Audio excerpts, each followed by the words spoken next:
I'm Steve Tassi, the board game guru, and today I'm here to get into the Wayback Machine and talk about a game that has turned out to be one of my favorite lightweight filler strategy games, and that is Hey That's My Fish from Fantasy Flight Games and designers Gunter Cornet and Alvydas Jakaljūnas. I hope I pronounced that one properly. My apologies if I didn't. Hey That's My Fish is a game of tactical penguin deployment. That's how I pitch it at work, and that pitch works pretty much every time. Players are competing to have their group of penguins eat more fish than anyone else's. The board is modular, made up of a bunch of tiles with 1, 2, or 3 fish each on them. To set up the game, you place the tiles out in alternating lines of 8 and 7 tiles. That's for the basic setup, but frankly, you can make any sort of shape you want out of the hexagonal tiles. Once the board is ready, players will take turns placing their penguins on single fish tiles to start. The exact number of penguins that you place depends on how many players are in the game.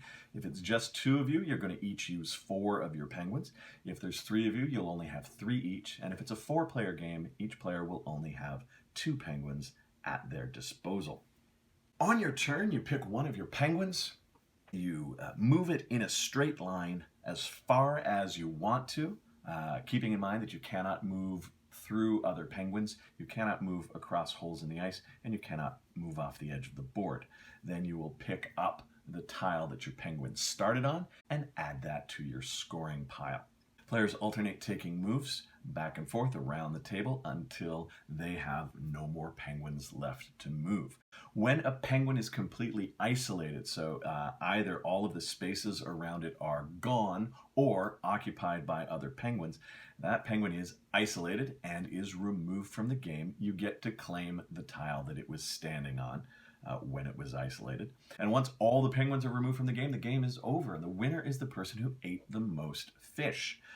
Each tile is worth 1, 2, or 3 fish, depending on what is printed on them. And the player with the most wins. If there is a tie, then whoever has the most individual tiles wins. So even though 1-fish tiles are not all that useful, if you do get a whole bunch of them, that can help you in a tie-breaking situation. It's fun, it's light, but it does have a surprising depth of strategy, figuring out where to move your penguins, timing it when to move, trying to guess what moves your opponents are going to make, and trying to isolate their penguins before they can isolate yours. It's a delightful little game. It has been available in different versions over the years. There was a large deluxe one with penguins that were about 2 inches tall. The current one, the penguins are quite small, the hexes are fairly small. It's a very portable game because it is so small. I take this with me when I'm traveling. My wife and I went to New Orleans many years ago and created quite a stir at a restaurant.